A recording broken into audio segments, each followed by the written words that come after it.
Just one of 48 ever made.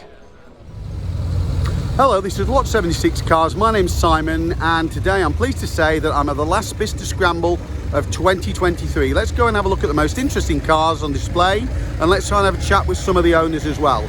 Hope you enjoy the video.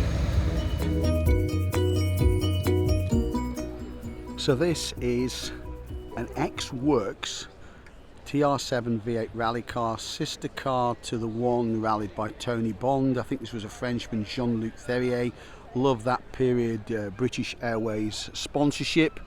Lombard RAC, how we remember that fondly. I saw this, or certainly one of similar to this, as a boy when the the team came to our local British Leyland dealership back in the day. This I think is a 77. Only 18 V8 engined cars, I think hardtops, were officially built for the UK market, so really found its success in rallying. What a great car, and what a fabulous livery that one's got. So who doesn't like a Mark 1 Escort? No hands went up there. This is a 1300 Executive sporting that unique purple paint finish. I believe those spot lamps were actually specific to the 1300 Exec. It's got the wood door cappings in there. It's got the looks like it's got some banded steel wheels on there, slightly wider than original. The obligatory vinyl roof, obviously some executive badgings. You'll remember probably the Cortina Mark II E, which was very famous. What a lovely looking car. Beautiful, isn't it?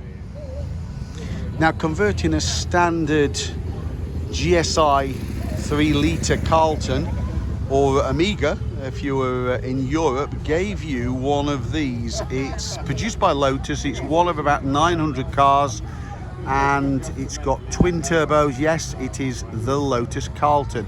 What a fantastic car these are. It looks pretty special today. Finished in this imperial green with obviously the requisite Lotus badging, lovely leather and partial wood interior, and of course that raised rear spoiler. And some people will remember the Ram Raiders car of choice was 40 RA, which who knows what happened to that one, but this is a beauty.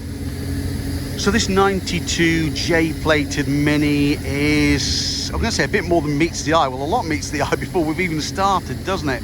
It's got an Integra Type R engine. It's got an absolutely fabulous, massive rear spoiler, creating a fair bit of downforce. Lovely grey paint finish that the owner's done. Some additional cooling, which I suspect is very welcome with that amount of power squeezed into a Mini. Apparently it's a bit of a handful. Well, I think we should have a chat with the owner, Andy, and find out a bit more about what drove him to produce this absolutely incredible little car. So Andy's going to tell us about this fabulous 250 horsepower Mini with I think an Integra engine. Andy, what have you done with this car? Okay, so it's a B18C Integra Type R engine, front wheel drive. It's in a subframe that someone sells that you can put on the car, right. And then everything else is custom made. Andy, tell us, how long did it actually take to get this vehicle to this state? Because this is an engineering and packaging masterpiece, isn't it? Yeah, a long time. So it's been built now as it is for 8 years. I've been developing it on the road. And it took me 10 years to build before that. Wow. So, yeah. Well, you must be very proud of it. It sounds like a bit of an animal, isn't it, really? Yeah, extremely. Yeah, it's an absolute beast. Thanks for talking to us about it. Many thanks. Right. Thank you. No worries. So this is an Aston Martin Virage, introduced in '89 to replace the long-running Vantage series, which I think started off that body style even with the DBS. But this must be an early car. It's an 89 or 90 because it's on the G plate. Actually, really hand-built cars, apparently. Certainly more so than some of the Aston Martins that followed it. Quite interesting looking car. I never did work out what those rear lights are from, so put it in the comments. My bet's on VW Santana, but who knows. I'll give you a closer shot, give you a clue there. Yeah. Impressive car, isn't it? So at first sight, this looks like an AC Acea, which is the car that gave its chassis stroke body to the Cobra, but in actual fact this one's an AC Bristol. So not everybody will be aware that AC and Bristol work together. So what Bristol provided was the engine, but the unusual part of this is the engine that Bristol provided, I think, was a 2-litre lump, but it was to a design actually taken from BMW, I believe. So what a complicated story behind such a pretty little car. So predecessor to the Virage that we saw a bit elsewhere in the video, here is this lovely looking Aston Martin V8 Volante. Volante being used for the convertible versions. Lovely contrasting green piping to match the exterior. Look at those lamb's wool rugs. You wouldn't want to get those dirty. You'd want mats over mats over mats with those, wouldn't you, really? That is a very stunning looking car, and I absolutely love that colour. Just really works, doesn't it? What a special car that is for open top motoring. So this late 80s Nissan is the Bluebird and holds the accolade, I think, of the first car to be built at the Nissan plant, opened by Maggie back in the day. Successor to this was the Primera. This was the first opportunity for Nissan to operate outside the gentleman's agreement, which restricted the number of cars that they could bring to the UK and actually have a crack at the fleet market. So really well spec'd. This particular one's a 1.8 GS and in pretty good condition as well. Bought by the owner during lockdown for £1,000 apparently. Well, that looks like £1,000 well spent, doesn't it? So I must confess I don't know too much about this Datsun 200L. It is a left-hand drive car, so it's obviously come from another overseas market. Suspension's been dropped by the look of it. It's got those Japanese style mirrors, although obviously it's not from Japan directly because that's a right-hand drive market. Look at the wheels on that. There's something else, aren't they? It's sort of subtly modified. Don't know what's beneath the bonnet, but it really stands out here today amongst a lot of other great looking cars, doesn't it? Now these, I would suggest, are quite attractive looking cars. It's a W123 chassis coupe, the CE. It's a late one, so it's a C. If that registration's to be believed, that would make it sort of crossing over with the early days of the W124 cars. It's a 280C, so it's the desirable larger engine, and really great looking car with that pillarless coupe. You can drop all the side windows on that one. With an incredible 3.5 litre V6 petrol engine, I think a manual gearbox. These Shogun or Pajero, depending where you come from, Evolutions were actually sold. 2,500 were sold. Not sure they came originally to the UK, although both of these are right-hand drive. Maybe they're ex-Japan cars. Developed mainly to compete in the Dakar Rally. Incredible to see those superb wheels, and obviously that unusual body kit on a car like a Shogun, isn't it? So there's actually two here today, so we can get a close look at both of them, I think. So from the protection underneath, the sump guard, we can see this absolutely means business, can't we? It's bearing the MMC number plate, Mitsubishi Motor Corporation, which the owners obviously purchased to put on. Great Recaro seats. Not sure if it's a full four-seater or not, and obviously unusual on an SUV of this size. Look at the size of that spoiler. Wow. Must be pretty rare in the UK if they only built 2,500 of them, and there's two here. We've probably got most of the UK's population, I suspect. So built for crossing continents as part of the G4 Challenge, Land Rover built a number of these road-going Discovery 3s in this striking Tangier orange. It's obviously got the winch on the front right there, good protection of the lights. I guessed a more off-road biased tyres looking at this one. and the rack on the roof. This one is certainly in great condition, and quite a desirable vehicle these days, given that they only built very limited number of these. So pre-Clio V6, Renault had also got form in this area, and they got the mid-engined Renault 5 Turbo. Looks absolutely mad as a box of frogs. Pretty much half the car's taken up by the engine, which is in the back there, of course. It really needs those side vents for cooling. Those wheels, by modern standard, are not actually that big, to tell you the truth. Incredible cars, aren't they? And again, a bit of a monster even now, I suspect, with that rear mid-engine layout. So produced only from 66 to 70, and I think just 72 produced, is this Unipower GT, dubbed the Mini Mura at the time, and I can get that. Built using BMC mechanicals. It's got, this particular version's got those mini-like wheels on there. It's an absolutely incredible looking car. That fastback style, and it looks like a Perspex rear window as well, doesn't it? Yeah. Mini Mura is absolutely well deserved, isn't it? This 1.3 litre Lancia Fulvia S would have been a pretty rare sight back in the day, certainly due to taxation and exchange rate and all those complicated things that kept some of these cars out to the UK. This one looks like it's a UK car, looks like it's calibrated the speedo to MPH. And it's a Fulvia 3, so it's a relatively late one, because I can't tell with the registration number that's on this what the year is. Nevertheless, a really distinctive looking car.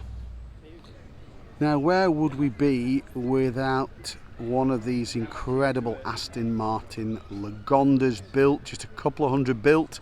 I did meet an owner who'd got, I think, 11 of them. I'm not quite sure how they'd amassed that. I think only Roger Duddin, who collects these, has got more. This is an earlier car, because I think the lighting at the front was changed. Still got the pop-up lights. In any language, although they did struggle a bit with these, it's got some incredible features. It's got a sunroof for the rear passengers, rear seat passengers. It's got that William Townes wedge styling. It does tick a lot of boxes these days, and they went through a period of being worth almost nothing, but I think that's pretty much over. Originally conceived as a Talbot, Arizona, the merger with PSA and the operations of Chrysler in Europe brought this vehicle into the Peugeot range. Yes, it's a Peugeot 309. This particular one is a Goodwood, which was, I think, built to celebrate the 1991 BTCC or Saloon Car Championship. Some lovely features on this one. Got those deep dish wheels. Love the valve covers. Got the unique Goodwood circuit badge in there. Lovely leather interior and a beautiful wooden steering wheel. Quite a special car these days, and rarely do you see them. So Mark 1 Astras are pretty thin on the ground. I remember these at the time being, you know, really quite special to drive. It's the GTE version when colour coding was the thing. Everything was colour coded, wasn't it? The bumpers, the wheels, the whole lot. This one's in superb order. B registration, that would put it, what, 84, I guess? Complete with that GTE badging. Those sort of Recaro type seats in there. I'm not sure how well you can pick them up on the camera. But this one's in absolutely superb order, isn't it? And, you know, fuel injection back in 84 was still a bit special, wasn't it? So here we've got a Vauxhall Viva HB, actually with a substantial change mechanically. The GT version, like this, had the 1975 cc engine, with probably with twin carbs or something like this. I think the early cars had a black, contrasting black bonnet. This looks like it's probably a bit of a later car. Got the striping down the side, and I think when you take the look at the back, I think the back of it is black. It's black, a black panel there. Absolutely lovely looking car. Great condition, isn't it? One of the most aerodynamic cars ever made at the time was this Vauxhall Calibra, based I think on the Mark III Cavalier platform, so not necessarily the best underpinnings to start with, but these are stylish cars. This looks like a later one. It's got a full leather interior. What a very nice looking car, isn't it? Starting to get rare and also starting to get appreciated. So I've just managed to catch with Matt Pryor from Autocar. He has the weekly podcast with Steve Cropley. Great listen. I listen to it every week on my my regular commute. Let's just have a quick chat with him. So Matt, tell us anything. You've only just got here, but anything caught your eye already? Well, there's a 190 park just around the corner. Yeah, that's right. That's right. Yeah, right. Actually, correct answer. Great Thank answer. you. And also, Dougie McColm, I think, has got a very lowered old Mercedes S series, and it wins all the awards everywhere is that it the goes. blue one? Yeah, it's sort of grey silver, and it's slammed, and it's just go and have a look around it. I'll It's mega. go and have a absolutely. look at It's just that. on the entrance to the Orchard car park. Okay. It's just it's a really cool thing. Other than that, the nice thing about it is you just look around and you see a massive muscle car parked right next to a Lagonda saloon, and then some old MG Midget and Vauxhall Calibra. The variety of stuff you get here is It's a great event, such a isn't cool it? thing. Yeah, Oh, it's such a smashing. cool thing. Well, thanks for talking to us, Matt. Much Absolute appreciated. Cheers. So a Proton at Bicester Heritage. This belongs to Steph at iDriver Classic. This was one of the fastest selling brand, I think, back in '88 when they were launched, based on previous Mitsubishi technology, gradually refined over the period when they came together with Lotus. Unfortunately, the brand left the market, I think, in 2012, and these cars are becoming pretty rare. This one, I think, was rescued by Steph from a garage with Matt Furious driving. They pulled it out, it's running, it's driving, and it's here. Great to see it, isn't it? And a deserved modern classic. So this later Sirocco, G-plated, what's that, 8990, it belongs to Katie Renshin Wench. I think won a well-deserved award at the recent Radwood event. Colour-coded white steering wheel, that wouldn't stay white long in many people's hands. That is a brave colour choice, lovely colour-coded rear lights. That's quite a distinctive car, isn't it? So totally imagined by a company called Osh. I believe this is still an internal combustion engine powertrain. It is an automatic, I've seen that. The fit and finish on this Defender is to be seen to be believed. I mean, it's absolutely incredible under there. But if you think the exterior's good, just take a look at the interior. Wow, is that a nice place to be or what? Absolutely lovely, isn't it? What an incredible looking vehicle, and really nicely done in I think in a sort of Land Rover Heritage colour as well, similar to the original cars. But yeah, that's the beauty, isn't it? So Debbie's going to tell us about this fabulous Osh Land Rover Defender like no other, so let's get him in to introduce it. Fabulous car. Debbie, tell us a bit more about this, because the fit and finish is absolutely outstanding, isn't it? First of all, start with the engine. It's an internal combustion engine one, isn't it? Yeah, we have a Rover 3.5 litre V8, but it's on Holly EFI, so the electronic fuel injection, which means it runs pretty nicely. Okay. And it's on tractive suspension, so semi-active suspension, which is all electronically controlled with a G sensor. Dave Ashcroft Auto 4-speed box. It's just, it's just to my mind, a well thought out, well used, and nicely usable car. So how many of these have been built so far? Well, we have 4 of them. 4 of them. Yeah. And this is the only Safari spec one. Okay. The others have a slightly different engine. They're big 110s. And they're all running the LT1 motor, so 6.2 litre V8 okay. with an 8-speed auto. And the plan is to build as many as people want, or limited numbers? No, or? very limited. We'll be doing 3 or 4 a year maximum. Oh, so, fabulous. Yeah. Okay, well, thank you for talking to us about it. Much appreciated. Thank you. Cheers. So we're celebrating the launch of Lotus back in 1948, their 75th anniversary, and we've got a few Lotuses, Loti. Here we've got a later Exige Sprint, obviously that much more than the hardtop version of the Elise. and a very diminutive, lovely little Lotus Elan. What tiny, tiny little cars they are. Many of these were built from kit form back in the day because of the savings on purchase tax. It's to be seen, to be believed how small this car actually is. You feel you could sort of pick it up and take it home with you. So we've got a lovely old Mercedes here, a W110 Fintail, or Heck Floss if you prefer German, yeah, maybe not. These had a long production life. I think the Fintail acronym was given to them for a number of vehicles in the same series, and you can see obviously that's why it's picked up the Fintail name, for exactly that reason. Incredible looking car, left-hand drive car, not a UK car. Not sure whether that plate's correct for the year, I suspect not. So this Capri S, left-hand drive one here, looks like it's maybe a German market car. It has got the full X-Pack body kit on it. I'm not sure on the Mark II Capris whether this was X-Pack was available in the UK. I think it was on the later cars, and certainly on the Escorts, these wide arches that could be fitted at Ford RS dealers. But this one is no less impressive. Love the combination of blue stripes on white.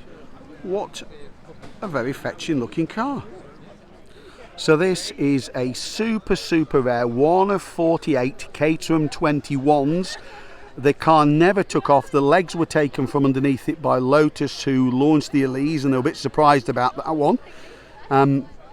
I remember seeing one of these at a motor show. It's got lots of other manufacturers' parts. Let's see if we can recognise them together. It's got Suzuki Cappuccino front lights, apparently. It has got a Metro boot handle. It's got Mondeo rear lights, but the most important thing is it is far more than the sum of its parts. So I'm going to have a chat with the owner guy in a second and get him to tell us about this super special car. I think it's very pretty. I think it's reminiscent of some Caterham, some Ginetta products, the Caterham design, a little bit of a flavour of Elise, but of course they wouldn't have known about Elise when they developed this car. What a great car, lovely to see here. Let's have a chat with Guy now. So I'm here with Guy, who's got one of 48 ever made Caterhams, Caterham 21s. I recall seeing one of these once, but never again. What happened? What's the story of these, Guy? Well, it was a brilliant idea. Graham Nunn, who owned Caterham at the time, wanted to make a 7 that was basically more usable than a 7 was. So they created this amazingly shaped, sculpted design. Right. Literally using chainsaws, sculpting it out of expanded polystyrene in Jez Coates' barn, and created this amazing shape on basically a Caterham 7 chassis with a K-series engine, de Dion back end, 5-speed box at the time, and put it into production. Announced it as an aluminium car at the 1994 Motor Show. It went down absolutely a storm. People loved the shape of it, and they thought, oh, we're onto a winner here. And unfortunately, by the time they put it into actual production, two plus years later, the Elise had come out. And no one knew the Elise was coming. Right. And of course, the Elise was a total step change in British sports car design. So Yes. the Elise had an extruded aluminium chassis, Right. no space frame, same K-series engine, but a very competent car. Whereas this is using a space frame basically derived from the 7. The deal back end, it's very capable as well. This is lighter than the Elise, would you believe, than the S1 Elise. Wow. But the windows don't wind down, and it was more expensive than the Elise as well. Right. And those two factors made sure they didn't sell. And just very many of them. 48. How many survive out of the 48, do we They think? nearly all survive. that's good. I've tracked down 42 cars. Oh, okay, Which excellent. might be the total. They didn't number the chassis sequentially. Right, okay. To disguise how few they were making. So I've tracked down 42 cars. There are about 13 on the road at any one time in the UK. About another 13 on Right. Sawn. and then about another 13 have gone overseas. So it splits roughly into thirds. Well, thank you for telling us about it, Guy. I really appreciate it. Thank you very much. Thank you. So a really busy day here at Bicester Heritage at the Scramble. Please keep watching. We've only just about scratched the surface, I think. We haven't even gone out into the car park where there's some other little gems waiting for us to have a look around. So let me go and do a bit more delving and see what we can see. So here we've got a stunning Bristol 405 drophead from 1956. Surprisingly, this car's just had, I think, 5 owners, and the current owner's had it since, wait for it, 1979. Some of my audience might not have been born then. Absolutely stunning car. That Cyclops front lamp. Yeah. Proper, reasonable 4-seater in there. Wooden leather as you'd expect. That nod to those fins on the back. So, whoops, we need to get some fins on there, guys, and they did. That's unusual, isn't it? I suspect this Renault 16 might have been at Festival the Unexception. It's a left-hand drive car, I think credited with being one of the very first hatchbacks. I've read quite a lot about the ride quality being absolutely fantastic. You know, soft French suspension. It's got a column-mounted gear change, or maybe you can't see it too well there. And that could have been quite innovative to have that hatchback design back in the day. This is a late one. It's what, 77, 78, must be near the end of production. Great to see that. A little old Alfa Sud, a late one, facelifted car. What would that be, sort of 82, 83 perhaps? Got the bigger bumpers and obviously a bit more plastic trim on the car. Built to keep Italians busy in the south of Italy, hence the name Alfa Sud, or Sud for South. And obviously he's got the full hatchback, whereas the original cars only had a separate boot, although they looked like they should have a hatchback. Well, Bicester Heritage never fails to deliver with their Scramble. Look what we found here. Any ideas? It's a Peugeot 604. I've never seen a 604 at any of the shows, and we go to a lot of shows, as you'll know. It's even got the window open a little bit. Let's have a look at that lovely. Look at the dashboard, how you've got those rocker switches on the centre. That 4-spoke steering wheel. Those lovely, probably very soft French seats. That square design. This is when the French really made some very interesting executive cars. And it's an unusual one, left-hand drive. Incredible. So an early Mercedes coupe, this W114 series car, I think correctly, actually it's a W115 to be precise. This car ran right the way through till it was replaced by the W123 series cars in 76, something like that, 77.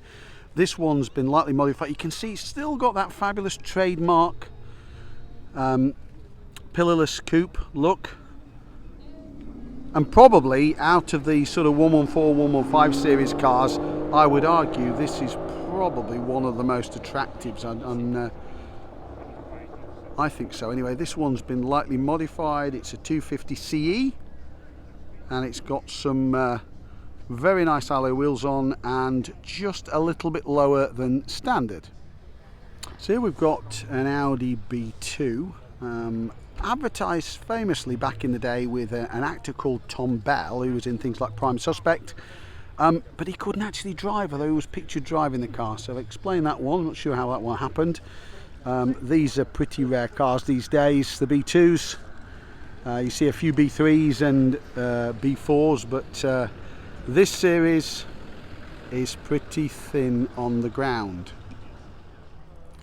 Now, I may have seen this Seicento sporting Abarth and may well have said it. I'm not sure it was an Abarth. Well, I think if it's the same one, the owner corrected me. Well, it's very well presented, extremely well presented under the bonnet, and so proud is the owner that he's brought his own ramps. So it would be rude of me not to get down on my knees and have a look, seeing he's made all that effort. And wow. That's worth it, isn't it? So well done for him for preparing the vehicle that well. It looks an absolute cracker, doesn't it? In full network QRSC rally livery is this Toyota Starlet, or Glanza in some other markets. Not sure if it's the original UK car. It's right-hand drive, so it could be Japan. Lovely condition, isn't it? Just looks so right in that white paint with that sort of rally livery. It just sort of works, doesn't it? Now, unfortunately, Noddy couldn't get here today, so he's actually sent his car here. This Vignale Gamine, built on a platform of a Fiat 500, produced for maybe 3 or 4 years, 60s right through to 70s. What an unusual car. I mean, it's so tiny, it's really, really cute. It's got the Vignale badging on the side there. You can just about get you and a passenger in there. I mean, just looking at it at the side of a Fiat 500, you can see the relationship, can't you, between the two? Wow, another rare one. And the 70s fest continues with this Bertoni designed Maserati Camzin. What a stunning car this one is, isn't it? It's got those very sharp lines to the front, pop-up lamps, so that puts it high up on my list. Let's have a look at it from the back as well. It's got a liftback. I'm not sure whether it really is a hatchback or just a liftback that opens for ventilation like some other similar cars of the period. But look at that styling. Hopefully the video gets across to you how sharply styled that car is. That looks pretty sharp, doesn't it? Almost answering my prayers is this Z1 in fun yellow. Yes, fun yellow. Apparently one of 86 imported. I don't know if 86 imported in this colour or total, but wow, if you like yellow, this is the place to be, because it really is fun yellow. That's the doors. That's how the doors drop down into the side. And what an incredible looking car. Well, you'd certainly stand out in that, wouldn't you, in a crowd? Beautiful. Now, this is a rare and beautiful little coupe. It's an Opel GT, never officially sold in the UK. All of them were left-hand drive, I believe, sold in the US and in Europe. Now, it is a pretty car. The interesting thing is the lights, although they look like pop-up lights, they don't actually pop up, they rotate. I'll see if I can insert something from a previous video if it's possible, but I did actually get somebody to demo these at the last Lancaster Classic show at the NEC. So amazed I was that the lights actually rotated rather than popped up. Very pretty coupe styling, particularly pretty in this green. Central filler cap at the back. Got a bit of an echo of Corvette there at the back, hasn't it? What a great looking car. Ex-F1 designer Steve Nichols has designed this incredible 650 horsepower V8 sports car. This is the first car. It's the N1A, incredibly light car. I think it weighs about 900 kilos. You imagine how that goes with 650 horsepower. Some lovely carbon fibre features like those beautiful carbon fibre mirrors. Actually quite an incredible place to be inside that car. I mean, that sort of horsepower, you're talking virtually warp factor. That engine's open there for us to have a look at, and doesn't it look exceptionally well prepared? So he was inspired by the early McLaren road cars back in the day, and that's where his inspirations come from. And he also designed I think one of the most successful Formula One cars of all time, which was the MP4, which saw massive conquering success back in the day. Lovely features there with those aluminium grills. That's a very imposing looking and powerful car, isn't it? I'm sure you'd be very proud to have that one on the drive. So this is a rare one. Apparently there are just 30 left in the UK. Do you know what it is yet? Well, it's a Kia. Let's have a walk around the back. Let's have a look together, shall we? It's a Kia Mentor. Any the wiser? No, neither was I. I mean, it only dates from 52, what will they make it, 2002, something like that. It's in absolutely great order. There's a fabulous story how the owner has, the current owner had it. It's got an F-Cross plate in the back, and I think they were from Doncaster in actual fact. So without further ado, let's get Richard, the owner, to tell us a bit more about this absolutely rare modern classic. Richard, you must have one of the rarest cars here. It's as rare as a Ferrari, isn't it? Tell us about this Kia Mentor. It's not rarer than a Ferrari. It is super rare. It's Super probably one of, we think, 30 Kia Mentors left in the UK. Good Lord. And I've had it for 2.5 years, and I've driven it up from Carmarthenshire, albeit yesterday. I didn't come today, but And tell you did a big road trip in it recently. Was it 1,000 miles plus you did it? 1,400 miles in 7 days, up the entire length of the M4 twice, went to Maidenhead and back twice, up, but went to Devon in it. And there was somewhere else I went in it, but in 7 days it did 1,400 miles. I didn't miss a beat, and it remains as perfect as the day. And tell us how you came to get it, because there's a bit of a story in how yeah, you paid a lot for it, didn't you? I won't mention his name, but a friend of mine got in touch with me because of my writing about auctions for Classic Car. So Richard's in Classic Car Weekly, so that's a great publication, so shout out to Classic Car Weekly. Thank you. And a friend of mine got in touch saying he wanted to sell it, and could I recommend a good classic auction? So I recommended a couple near him, but the sign off of my email was to say, well, I'll give it a home. And I got an email back within 5 minutes saying it's yours. And then, of course, off we go with the ding-dong emails. And I said, well, you haven't told me the price, and I haven't made you an offer. And he said, no, it's yours. And it was mine, free, gratis, and for nothing. But I think that he's pleased because he sees it on Facebook regularly, because it's seriously washed and polished and cleaned. It's very well maintained, and it doesn't go out all the time, but we do use it a lot. Oh, what missus, so, great! You could give it a home. Yeah, great, you could give it a home. Well, it's in company with, as you've seen, my old '87 Lance estate, and with one of the nicest Daihatsu 4-tracks in the country, and a Peridot and Nipper on banded steels, which I may bring one day. That's quite an eclectic car collection you've got, don't Richard. Forget the Daihatsu Quarry and 1932 Model B Ford. Well, there you go. You got the full set. There's more. No, Go on. more. The missus has got a 1989 Roma, Citroen C15 Roma home, and this Visa one. And a 1964 Vauxhall Viva HA van that's being built as a 60s custom, and hopefully this year we'll get it done. Well, I haven't been counting. How many cars have you got in total? That's excluding a few more. We got 13. 30, just the 13 to manage. Yeah, just I mean, so it's unlucky for some, so I either got to sell or more likely buy another. Okay. Well, thank you for talking to us. Really appreciate it. My pleasure. Thank you. Back in 1955, Jensen thrilled with quite an innovative sports car with an Austin 4-litre engine. Yes, it's the Jensen 541.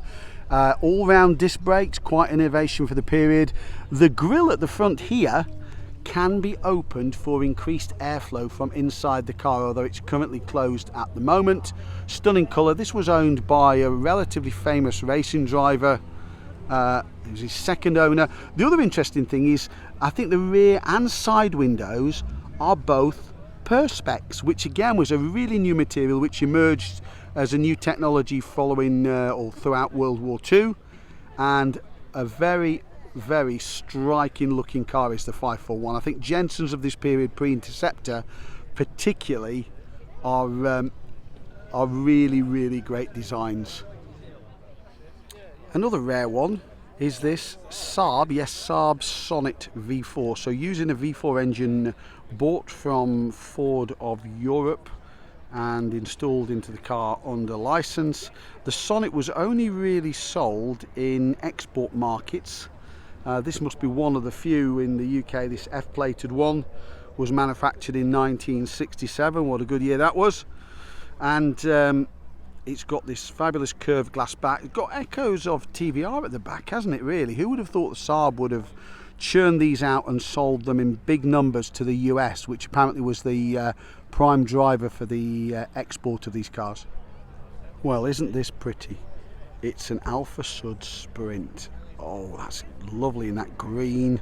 Not sure exactly what the shade is. Put it in the comments if you own the car, you're an Alfa fan. It's an early car with the pre-facelift bumpers. Looks an absolute treat, doesn't it? That is a very pretty car. What a lovely looking car. Got a pop-up sunroof. I guess that's the only thing that spoils it slightly. But a hatchback, and Very, very pretty to boot, isn't it? The owner must be very proud of that one because it's a stunner. So the W124 series E-Class, although not called E-Class, launched after the 190 series cars. This one is a one owner from new 300D. So probably having about less than 100 horsepower, something about 90, 95 horsepower. I'll put that on screen when I check my facts out on that one. And as I said, this is from 1986. Lives outside, the owner says, and it's got the same ownership its whole life. Bought for the princely sum of £18,600 back in the day. So not an inexpensive car, was it? Only missing the ST1 plate. Yes, it's the return of the Saint. Certainly look. Jaguar XJS, an early-ish car. I think V would make it 79 or 80. Got those GKN wheels which they were used at the time. Obviously, it's got a red interior, clearly. And I do like the early cars, the flying buttresses, of course. But the certainly the very early cars, the rear panel was black. Now this one isn't black; it's white. So not sure if it's been repainted, but those bumpers probably for US are quite chunky. But yeah, lovely to see that. I really like the look of the early cars like those. So this is another K car coming from the same family as the Figaro and Escargot, built at the Pike plant, I think they called it. It's the Nissan BE1. So popular was it at launch that apparently back in '87 there was a lottery to decide who was actually allowed to buy it. This one's one of even rarer canvas roof-topped cars, reminiscent a little bit from Mini, and those rear lights look like they've been nicked from a Fiat Brava, don't they? Just looking at those. Yeah, that's another rare one here today, isn't it? Fitting in under the Griffo, this is an ISO Revolta Lele with, I think, a huge American engine, probably 4.5 litres in it. I have rarely seen these. This was supposed to be the sort of more budget version. Look at that styling at the back of it. I'm just trying to get out how that car juts out. It comes to a really sharp point. It's a full four-seater. This is super. We've seen some rare cars today. This is super rare. Look at the vents on the back there. It's got some lovely design features, probably out of the Italian parts bin, a lot of the trim, but it's got those vents in the side there. It's got those Campagnolo wheels, although actually quite small. What a beautiful, not sure if you can see it where there's too much reflection here, but inside the car looks like a pretty lovely place to be, doesn't it? So the Morsels and Motors Fiesta 1.1L is for sale. You might have actually seen this car that was rescued from a London garage, brought back to life on the Morsels and Motors channel, so check out Jean's videos on there. Absolutely beautiful condition. That sort of, what's houndstooth cloth trim, red. Not too many luxuries in there, probably I guess a manual choke, although it is an L, not a popular I suppose. Yeah, there you go. If you're interested in that one, it's for sale. And lovely it looks too.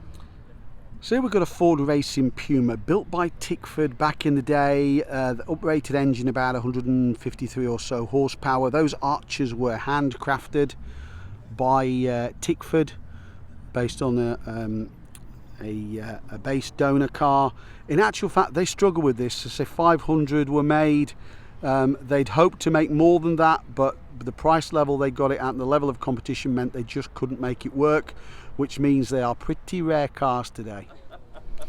Now this E28 has a pretty unique look to it, doesn't it? It's looked a little bit distressed. I think mechanically it's pretty sound. I think I've seen this on the number 27 channel a while ago.